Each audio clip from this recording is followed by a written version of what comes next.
Como é que vocês estão? Tudo bem com vocês? Mais um dia aqui juntos. Mais uma manhãzinha para a gente revisar aquilo que é importante para um bom seriado 2, com base no 1. O que é que de 1 é importante para o 2, certo? Vocês vão usar algumas ferramentas importantíssimas, alguns conceitos físicos ainda no 2, que requer lá do 1. Aí a gente vai trabalhar esses conceitos nessa aula de hoje e ainda na próxima aula, onde a gente vai ter aquele encerramento show, aquele encerramento massa, para a gente estar junto aí. Então, bom, primeira questão que eu escolhi para hoje foi a seguinte. Um bloco com 4 quilogramas inicialmente em repouso é puxado por uma força constante e horizontal ao longo de uma distância de 15 metros, sobre uma superfície plana, lisa e horizontal durante 2 segundos. O trabalho realizado em joules é de... Então, vamos lá. Primeiro,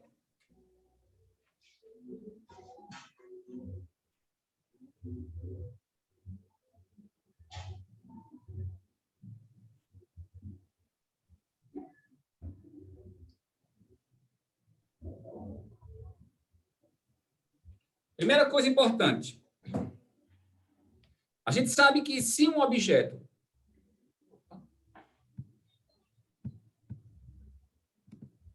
é puxado por uma força, ele acelera. Então, este movimento é um movimento que existe aceleração nele. Se a força é constante, como a questão está dizendo, a aceleração também é constante. Então, esse bloco, ele vai ter movimento uniformemente variado. Bom? Bom, se ele vai ter movimento uniformemente variado, como é que eu vou calcular o valor do trabalho dele? O trabalho é o produto entre a força e o deslocamento, já que essa é a força resultante. O trabalho é isso aí. O deslocamento eu tenho 15, mas a força ele não deu. Só que como essa aí é a única força que age nele, ela é a própria força resultante. Se ela é a força resultante, ela é igual ao produto da massa pela aceleração, segundo a lei de Newton. Aí você diz, certo, mas cadê a aceleração do bloquinho? Onde é que está a aceleração? Ele não deu.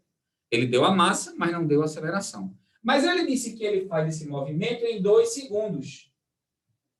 E que o espaço final dele é 15 se eu considerar o inicial 0, ou seja, o deslocamento dele é 15. Tendo o deslocamento e o tempo, como é que eu calculo o espaço? Como é que eu calculo a aceleração? S é igual a S0 mais V0 T mais A sobre 2T ao quadrado. Olha aqui. Partiu do repouso, velocidade inicial 0. Vou considerar o espaço inicial 0, aqui no ponto que ele saiu. Vou botar o marco 0 aqui. E isso aqui vai ser o 15. Quando ele chegar aqui, ele está no 15. Então, o espaço final dele é 15. Vou botar aqui 15. É igual a aceleração sobre 2, vezes o tempo, 2 ao quadrado. 4A sobre 2, 2A. Então, 15 é igual a 2A. Quem é A? 15 sobre 2. Quem é A? 7,5. Bom, achei a aceleração dele. Mas o que eu quero é a força para depois achar o trabalho. Como é que eu vou calcular o valor da força, então? Se ele disse que a massa é 4 quilos, se ele disse que a massa é 4, a força vai ser produto da massa pela aceleração. Então, a força vai ser 30 newtons. Ele andou com esta força de 30 newtons, que distância? 15 metros. Então, se ele quer o trabalho, é só pegar esses 30 da força e multiplicar pelos 15. Então, isso vai dar 450 joules. E aí?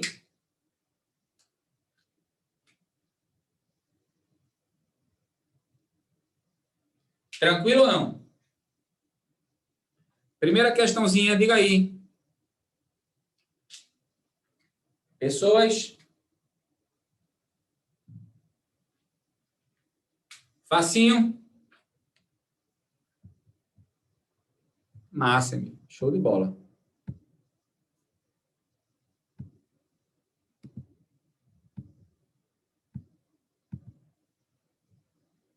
Beleza.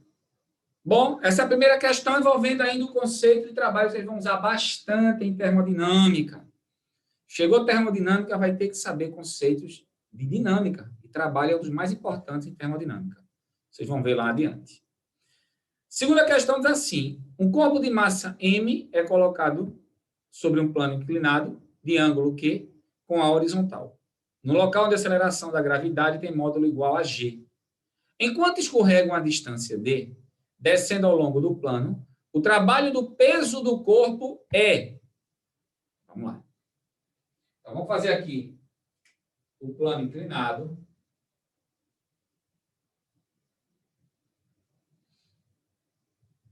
De ângulo Q. O bloquinho descendo o plano. Uma distância D.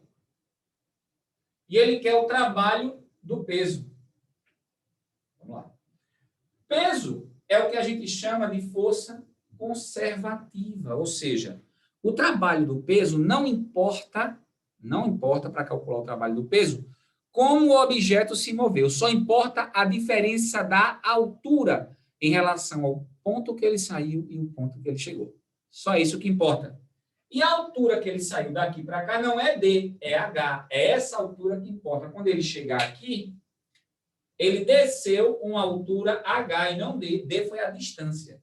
E para o trabalho do peso, a distância não importa, porque ele é mais ou menos M, G, H. Essa é a expressão que me dá o trabalho do peso. Bom, Tarcísio, quando é que eu uso mais? Se o objeto estiver descendo. Quando é que eu uso menos? Se o objeto estiver subindo. Como na questão diz que ele está descendo, é mais. Então, o trabalho do peso para a nossa questão é M, G, H. Aí você diz, mas ele não deu H. Ele nem falou aí em H, ele falou em D. Aí eu vou ter que montar uma relação entre o H e o D. A partir do ângulo. Veja, nesse triângulo, H é o cateto oposto e D é a hipotenusa. E eu sei que seno de um ângulo, no caso aqui o ângulo Q, é o cateto oposto sobre a hipotenusa. Então, se eu fizer meio pelos extremos, H vai ser D vezes o seno de Q. Significa que onde tem H, eu posso trocar aqui por quem? Por D vezes o seno de Q. Está aqui.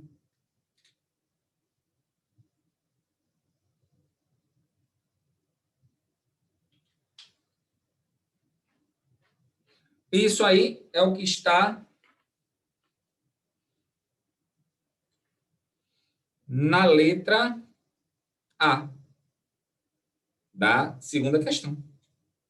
Vocês compreenderam esse?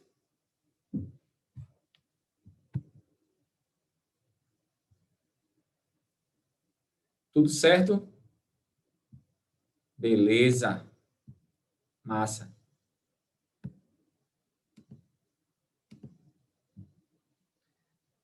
Vamos, então, à terceira.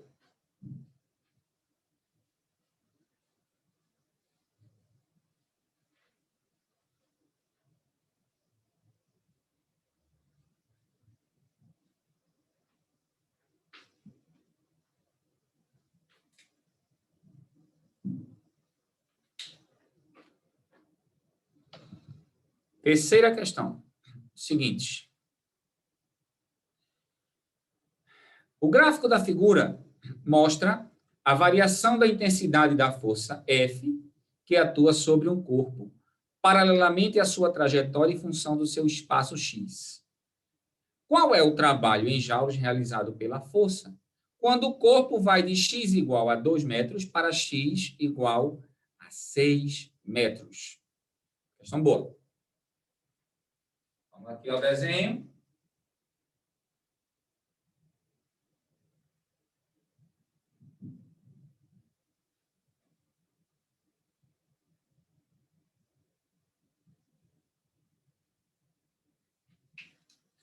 A questão está nos mostrando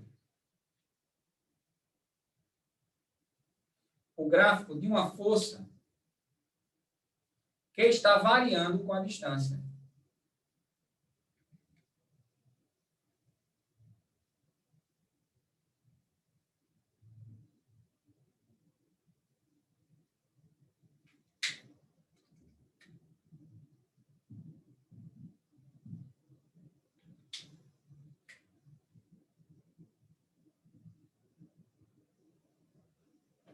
Ele dá esse gráfico aí para a gente.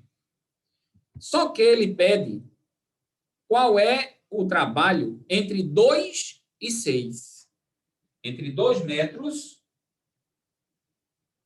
e 6 metros. Toda vez que eu tenho uma força que está variando com o deslocamento, o trabalho dela não pode ser medido pela fórmula de trabalho, que ela é variável. Neste caso, o trabalho dela tem que ser medido pela área do gráfico. Então, eu tenho que ter um gráfico, tenho que ter uma área, e essa área do gráfico vai me dar o trabalho daquela força. Que significa o quê, Tarcísio? O que na prática significa trabalho? Trabalho significa a energia que é transferida ou transformada por aquela força. Então, como é que eu vou calcular essa energia que é transferida ou transformada? Entre 2 e 6, área. Só que não é a área desta figura toda. É só a área entre 2 e 6. Esta área aqui, ó. Esta é a área que me interessa. É esta área. Só que para eu ter esta área, eu tenho que ter os valores do lado da figura. Aí o que é que eu tenho que me ligar? Bom, isso aqui é um triângulo. Então, esses lados são proporcionais. Ou seja, se é 10 e aqui é 20, quando aqui for 2, para ser proporcional, tem que ser o dobro, 4. Quando aqui for 6, para ser proporcional, tem que ser o dobro, 12. E eu quero esta área. Esta é a área de um trapézio. Ó, esta área aqui, ó. Só que ele está deitado. Um trapézio que está deitado. Se ele está deitado, a base está na horizontal. Isso aqui é a base.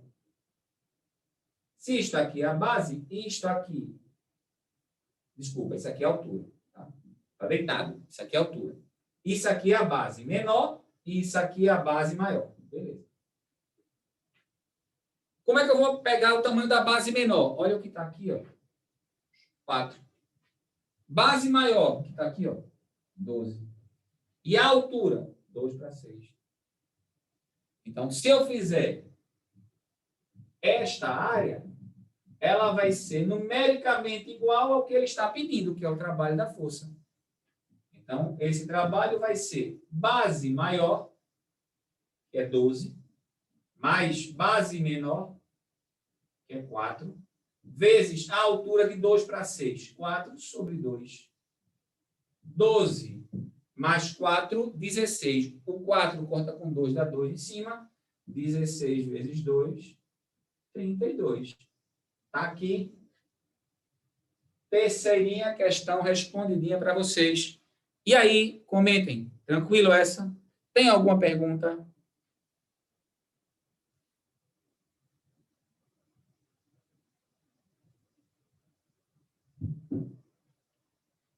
Tranquilo, Duda? Beleza? Vamos embora.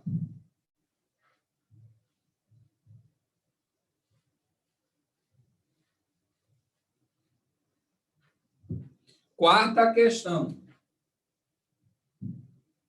Vê essa. Essa também é interessante. Diz o seguinte.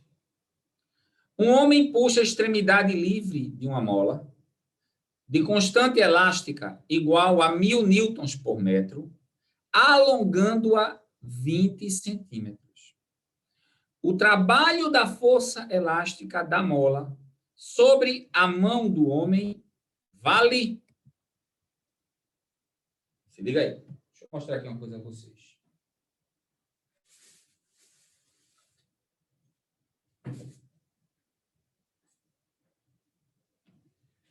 Então, aqui eu tenho uma mola. Certo? Aqui eu tenho uma mola. Aí eu vou puxar essa mola aqui para baixo. Veja. A minha força agiu na mola, puxando ela para baixo. Toda ação tem uma reação.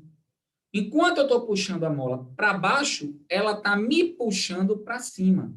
Então, a força que eu recebo é para cima, é a força elástica. A que eu aplico é a força deformadora, não é a força elástica. A que a mola aplica em mim é a força elástica, querendo voltar ao tamanho normal dela. Como é ação e reação, tem o mesmo valor, mas não é a mesma força. Tem o mesmo valor. Eu aplico uma força deformadora, a mola reage aplicando o valor da mesma força em mim, só que para cima. Mas como a força elástica é para cima e o movimento é para baixo, toda a força que é contrária ao deslocamento realiza um trabalho negativo. Então, a primeira coisa que eu sei é que o trabalho dessa força que ele está indicando na questão, que é o trabalho da força da mola sobre a mão do homem, ou seja, a força elástica, é negativo, porque enquanto ele puxar, a mola puxa ele para o outro lado e ele vai para o outro lado. Se ela puxa para um lado, ele vai para o outro, os vetores formam 180 graus. Como o trabalho é força de deslocamento, cosseno do ângulo, se o ângulo é 180, o cosseno é menos 1, por isso fica um trabalho negativo. Beleza. Então, você diz, quer dizer que eu vou pegar menos força elástica vezes deslocamento? Não. Por quê? Porque a força elástica também é variável. Então, como a força elástica é variável, não dá para calcular o trabalho dela apenas usando aquela fórmula, apenas usando a fórmula força vezes deslocamento. Não dá. Eu tenho que ter o gráfico. Mas como é o gráfico da força elástica? É uma reta igual àquele ali. Por quê? Porque a força elástica ela é igual a K vezes X. Ou seja, ela é diretamente proporcional a X. Toda grandeza diretamente proporcional. Quando eu desenho no gráfico, dá uma reta. Dá uma função linear. Bom, se ela é uma função linear, esse lado aqui do gráfico é X, e esse lado aqui é a força elástica, que é quem? Kx. E como é que eu calculo o trabalho, então, dela, Tarcísio? Pela área. Que área? Desta figura. E que figura é essa? Um triângulo. Como é que eu calculo, então, o trabalho da força elástica? Pela área do triângulo. Qual é a área do triângulo? Base, que é x, vezes a altura, que é kx, sobre 2. Então, isso vai dar o quê? Kx ao quadrado sobre 2. Só que esse trabalho, ele pode ser mais ou menos. Acabei de mostrar a vocês. Quando é que um trabalho é positivo? Quando a força é para o mesmo lado do deslocamento. Quando é que um trabalho é negativo? Quando a força é contrária. Quando é que a força vai ser para o mesmo lado do deslocamento? Pessoal, a força vai realizar um trabalho para o mesmo lado do deslocamento quando a mola estiver retornando. Opa, aqui só o sinal. Quando a mola estiver retornando ao tamanho normal dela, aí a força vai ser a favor do deslocamento. Vou fazer de novo aqui. Apliquei a força aqui. Apliquei a força. Vamos lá. Apliquei a força. Quando eu solto, ela volta. Durante a volta, a força elástica é a favor do deslocamento. Então, ela tem um trabalho positivo. Quando a mola retorna ao tamanho natural. Agora, quando a mola estiver deformando,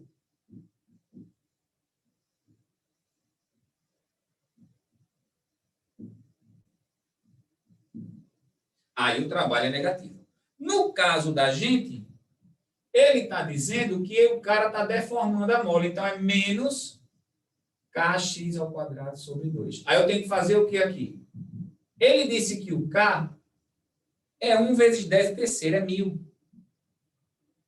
O X está em centímetros, não pode. 20 centímetros são 0,2 metros. Isso ao quadrado sobre 2. Então, o trabalho da força elástica é menos 1.000 vezes 0,04 sobre 2. O trabalho da força elástica é menos, aqui anda 3 casos, 40 sobre 2. Então, o trabalho da força elástica é menos 20 já. Expliquei aí força elástica. Vocês entenderam força elástica? O trabalho dela, como é que se faz ou não?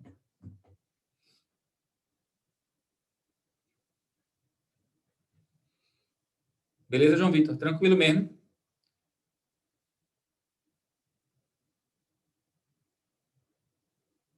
Isso aí vai ser misturado com a parte de termologia. Lá no final do ano, vocês vão... Beleza, Emília?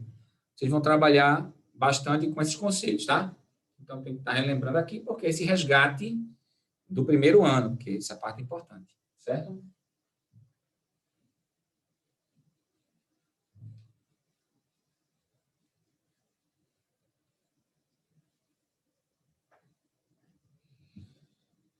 Terceiro não, quinto, né?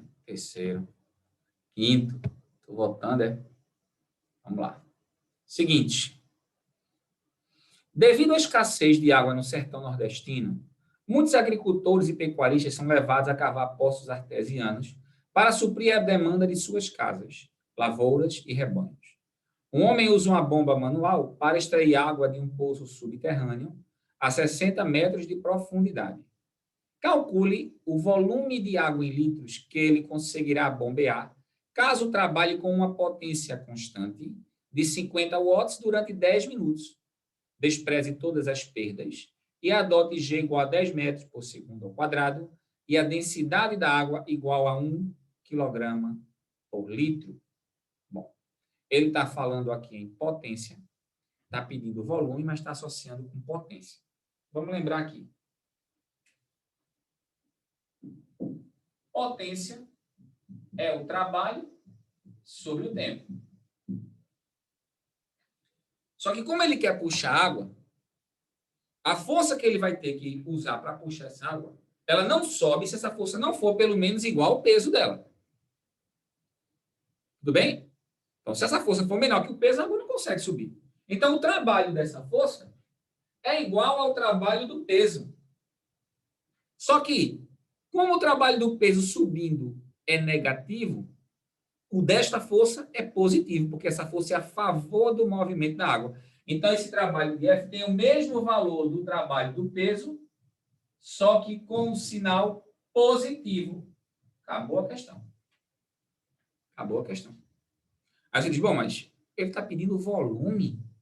Onde é que tem volume nessa fórmula aqui? Volume nenhum aqui. Não, aí não tem. Mas a gente sabe que densidade é a razão entre a massa e o volume. Apareceu o volume aqui. Isso. Apareceu o volume ali. Se apareceu o volume aqui, a massa é a densidade vezes o volume. Então, ó, potência é onde tem massa, densidade, volume sobre o tempo. Agora apareceu o volume na minha fórmula. Agora eu posso calcular o volume substituindo tudo que eu já tenho. Potência está em watts, deixa em watts, que é sistema internacional. Densidade 1 kg por litro. Já está em quilograma e já vai sobrar o litro para o volume. O volume vai estar em litro, a gravidade 10, a altura que ele vai subir 60. Aí o tempo ele disse que é 10 minutos. Aí minuto não combina com o watts. Watts é joule por segundo. Então, se é por segundo, 10 minutos multiplicado por 60, vira segundo. Aqui, facinho, facinho. 10 com 10, 60 com 60. Morreu o boi. Ficou que o volume é apenas 50 litros. Acabou-se. Acabou-se a quinta questão. Vocês entenderam essa? Diga aí.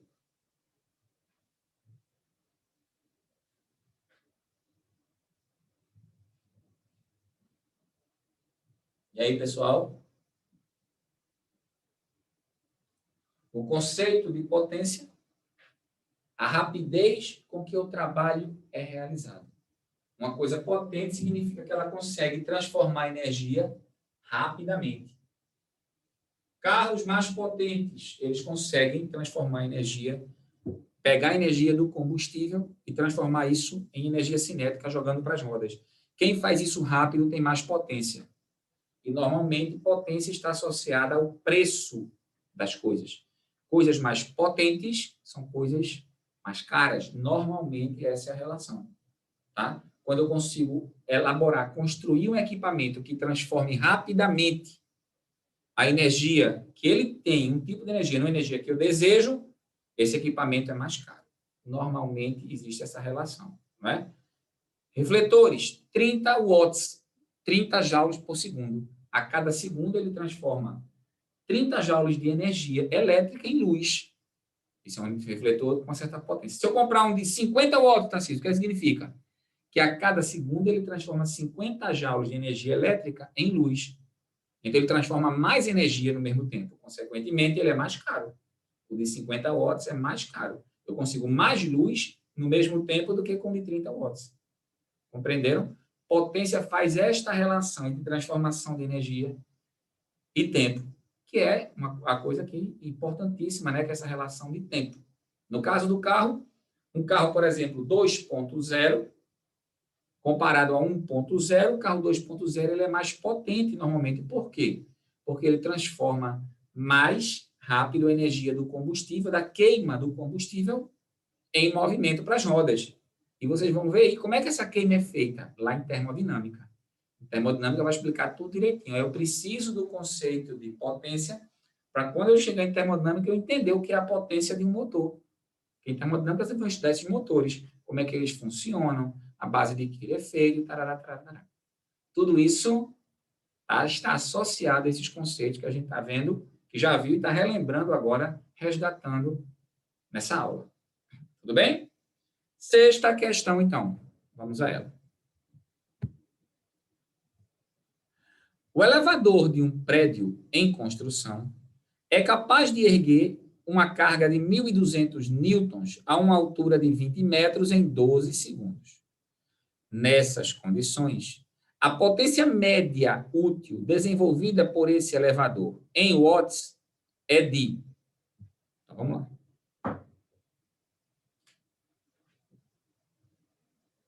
Ele está pedindo aqui a potência média. Beleza. A potência média é o trabalho sobre o tempo. É a rapidez com que o trabalho é feito. Tá, agora vamos lá. Vamos lá para um detalhe. O trabalho aqui é a força vezes o deslocamento.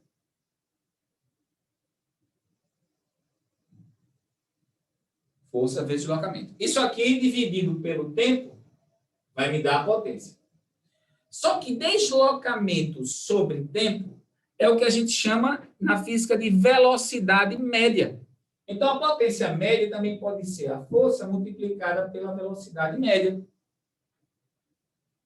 Tá certo? Isso é chamada potência média. Tarcísio, e se eu quiser a potência só num determinado momento? Isso é chamado potência instantânea. E o que é que tem que fazer? Descobrir a velocidade do objeto naquele momento. Não usar a velocidade média, usar a velocidade instantânea. É possível? Claro. Só é saber o tipo de movimento que ele tem. Se for uniforme, usa ΔS sobre ΔT, como a gente está usando aqui. Se não for uniforme, para achar a velocidade dele no ponto, se for uniformemente variado, V0 mais AT. E se for um movimento qualquer, aí tu não vai tu não vai poder usar a fórmula em nível de ensino médio, porque tu não tem condição de achar essa velocidade no ensino médio. Mas saiba que é possível se calcular. Essa é chamada potência instantânea, aquele que é a média. Bom, para o nosso caso, ele deu a força que foi 1.200 newtons, que é o que ele consegue levantar. A distância do prédio foi 20 metros. E o tempo, 12 segundos. Aí aqui a gente pode dar uma simplificada, tá? No 1.200 com 12, fica 100.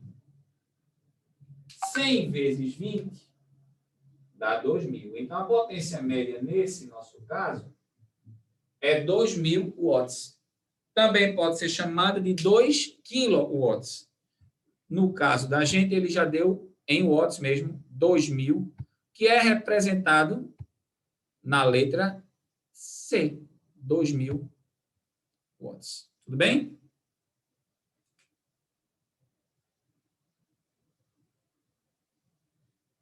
Alguma pergunta, pessoal? Tudo tranquilo?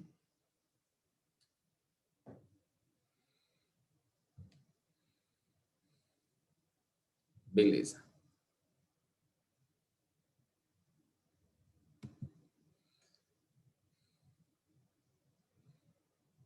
Olha a sétima aqui. Presta atenção. Sobre um carro de grande porte que se movimenta com velocidade constante de 30 metros por segundo, é exercida uma força de 1.000 newtons.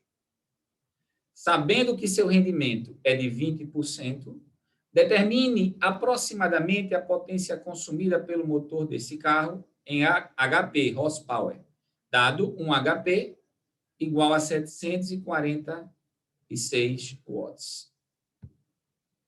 Beleza, vamos lá. Bom, ele está tratando aí agora de um conceito importantíssimo na física, extremamente importante, que é o conceito de rendimento. Para a gente entender o conceito de rendimento, eu vou relembrar a vocês os conceitos gerais de potência, tá bom? Como é que funciona? Bom, vamos lá. Se eu tenho um motor,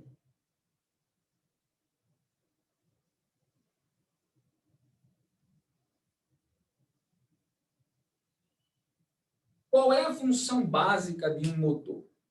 Receber algum tipo de energia e transformar isso em movimento, em energia cinética. Esse é o basicão do motor. Quando o motor é elétrico, ele recebe essa energia da eletricidade, né? Dos elétrons que estão em movimento. Quando esse motor é um motor a combustão, ele recebe essa energia da queima do combustível. A queima daquilo, a explosão daquilo, gera movimento e ele transforma isso e transfere para as rodas. É a função básica, tá? Estou falando aqui os principais, né? Que é eletricidade e combustão. São os dois motores que a gente usa mais na prática. Mas como é que eles funcionam? A potência que chega para eles, que ele puxa da tomada, por exemplo, aqui entrou aqui, recebe o nome de potência total. Potência total é tudo aquilo que ele puxou. Liguei ele na tomada, liguei o botãozinho dele, power, puxou potência total. Aí você diz, quer dizer que ele vai pegar essa potência e fazer o que com ela, Tarcísio? Ele pode fazer duas coisas. Uma é transformar ela em movimento, que é o que ele precisa fazer, é a função dele. E a outra, que ele não deseja que aconteça, mas vai acontecer independente do desejo dele, é que vai perder essa potência, parte dela, dentro dele, produzindo outras energias que não interessam ao motor. Mas isso é algo da natureza. Isso não tem como evitar. Essa potência que ele desgasta dentro dele recebe o nome de potência dissipada. E essa potência que ele transforma em movimento recebe o nome de potência útil. Então, essas são as três formas de potência possíveis em um motor. Aqui ele recebe a total. A que ele utiliza, que ele está utilizando para realizar a tarefa é a útil. E a que ele desgasta, que ele gasta por conta dos desgastes dele, do aquecimento. Motor de um liquidificador, por exemplo. Tu liga ele na tomada. Quando tu aperta o botão power, ele começa a fazer barulho e a esquentar. Aquele barulho, aquele aquecimento, está fazendo com que parte da eletricidade que ele está usando esteja sendo gasta de forma que não é o que ele foi planejado para fazer.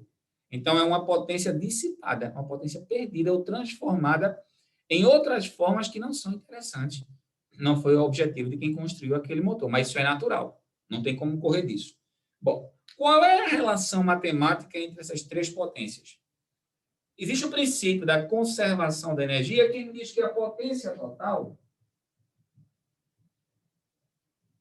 é a soma da potência útil com a potência dissipada. Beleza.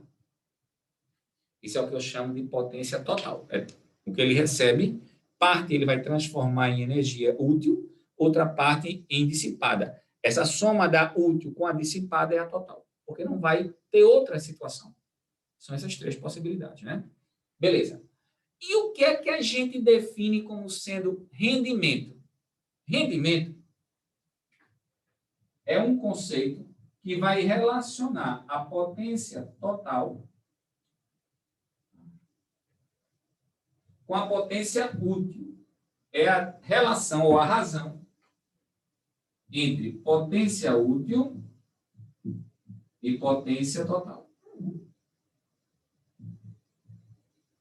Esse é o conceito de rendimento. Isso vai me dar um número menor do que 1, porque a potência útil não é menor do que a total. Então, quando eu dividir menor por maior, vai dar um número menor do que 1. Esse número, se eu multiplicar por 100%, eu tenho ele em porcentagem.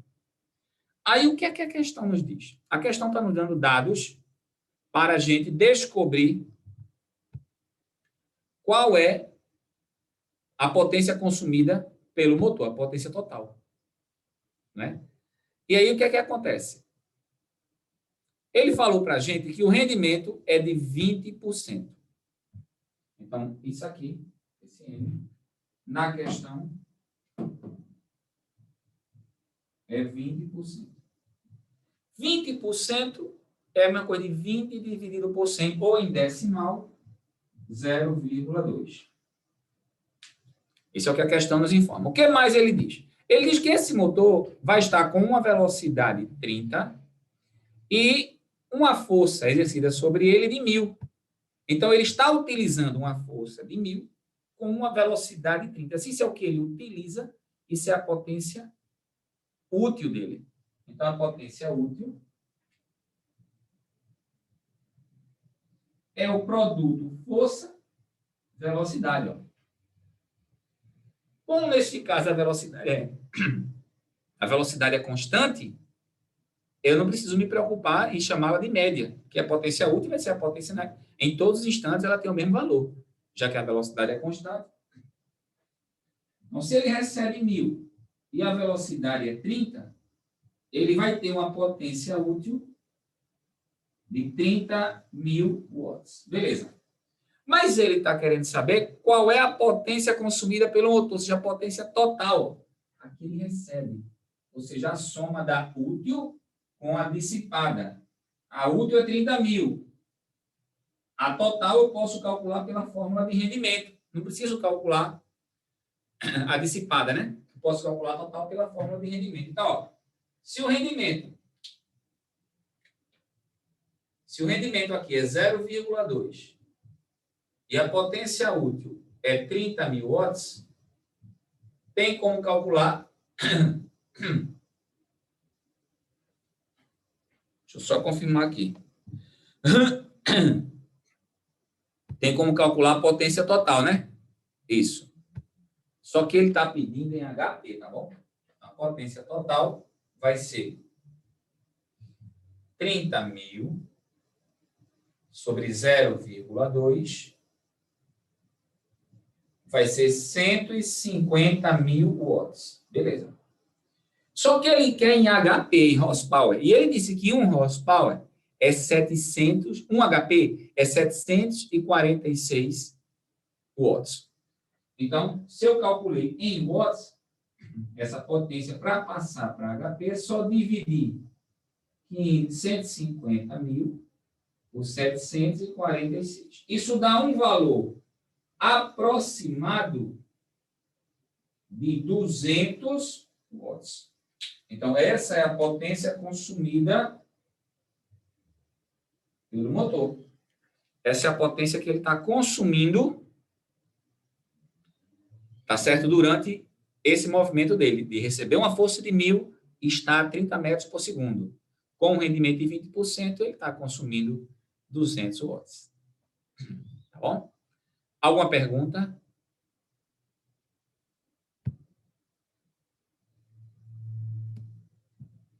Beleza? Tá tranquilo até aí? Beleza, João. Vamos embora para a 8ª. Olha lá. Vê essa aqui. Essa aqui vai misturar o que a gente viu até agora, tá? Aqui.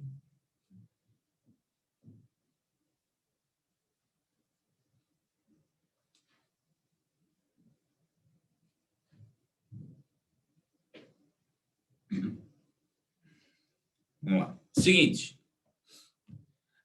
A água é retirada de um poço de 18 metros de profundidade com auxílio de um motor de 5 HP.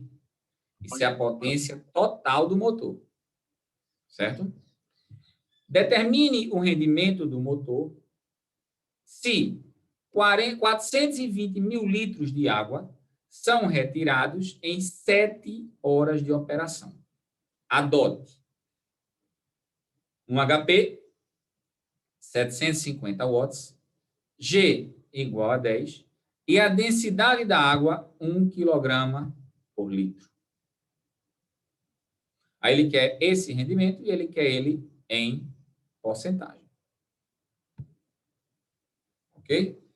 Então, vamos lá. Ele disse que a potência do motor é 5 HP, né? Como ele dá a potência do motor, isso é a potência total. 5 horsepower. Só que ele disse que 1 HP são 750 watts. Então, isso aqui em watts, 5 vezes 750, fica 3.750 watts. Isso aí é a potência total desse motor. Ele só usaria essa potência toda se o rendimento dele fosse de 100%. A gente, bom, quanto é que ele está usando? Aí eu tenho que ir para os dados da questão. Os dados da questão vão me informar quanto ele está usando. Ele tem que fazer o quê? Ele tem que puxar um volume de 420 mil litros, então vamos botar aqui, o volume que ele tem que puxar.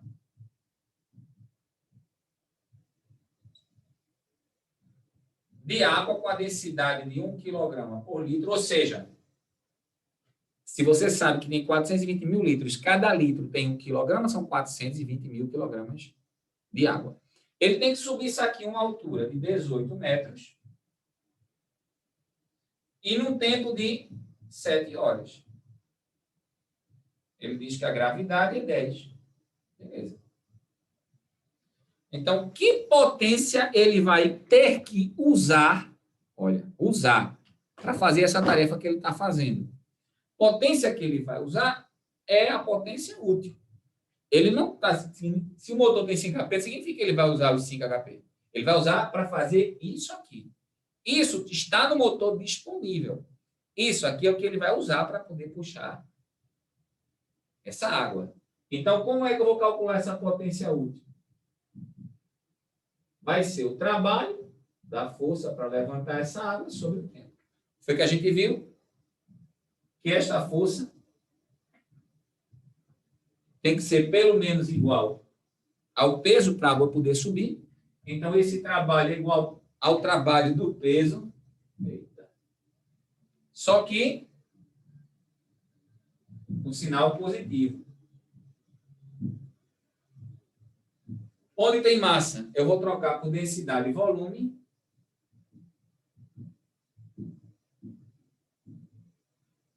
Sobre o tempo. Beleza.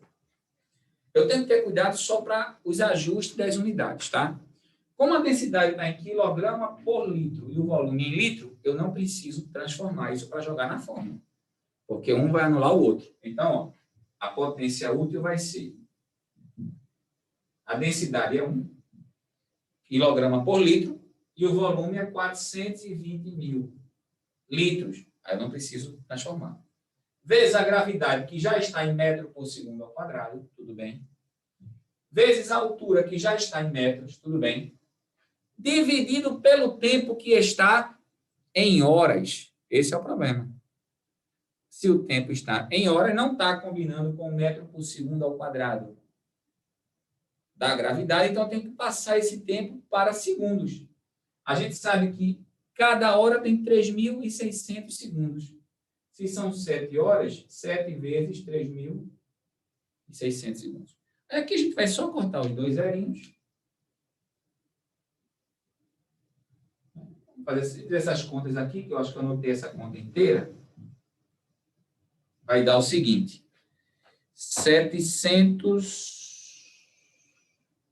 Não posso cortar aqui. 1, 2, 1, 2.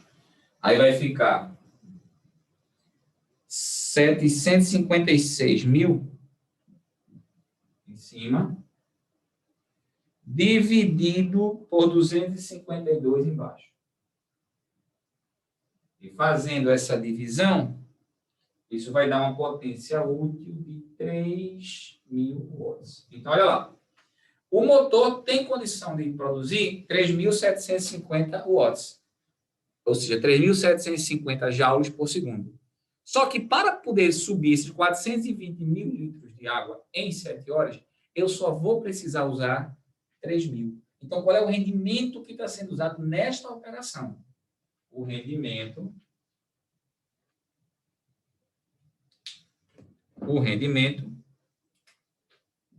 é a relação entre a potência útil e a potência total. Como a útil eu calculei que deu 3.000, e a total, que é 5 HP, são 3.750, isso vai me dar um rendimento de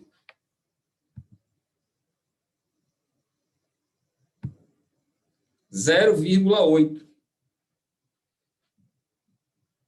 0,8 é o rendimento dele em decimal, né? Só que todas as respostas estão em porcentagem. O que é que eu faço, então? Só é eu multiplicar isso por 100%. 0,8 vezes 100 dá 80. Então, esse motor está tendo um rendimento para conseguir fazer essa operação, nesta operação de 80%. Ou seja, só estou usando 80% da potência que ele tem disponível para me fornecer. Tudo bem, pessoal? Respondida aí a 8ª questão, tudo tranquilo? Entenderam as 8 questões? Conceitos importantíssimos para a continuidade lá no finalzinho do 2º ano, lá no finalzinho do seriado 2, vocês vão encontrar a termodinâmica. Tudo isso aqui está envolvido em termodinâmica. Tá? Na próxima semana, aí a gente vai ver os conceitos envolvendo energia. Também que energia é fundamental para tudo, tá? A energia, vamos ver quais são os tipos de energia que tem, como é que elas se transformam, tá? Tudo aquilo sobre transformação de energia e dissipação, que é fundamental também para entender essa relação entre a termologia e a dinâmica, que é o que vocês vão precisar de base aí para o seriado 2. E aí próxima semana a gente conclui essa revisão, acerta esse resgate do 1º ano. Cheiro para vocês, muita paz, muita saúde, se cuidem, tá? Se cuidem e a gente tá junto aqui nesse bar. Vamos embora para frente para poder a coisa acontecer e a gente alcançar os objetivos da gente, tá bom? Qualquer coisa me chama lá no privado e no grupo, se tiver alguma dúvida, alguma coisa que você queira saber, alguma pergunta, e vem com a gente que a gente vai estar junto esse ano todo. Tá certo? Se Deus quiser. Um abraço. Bom domingo.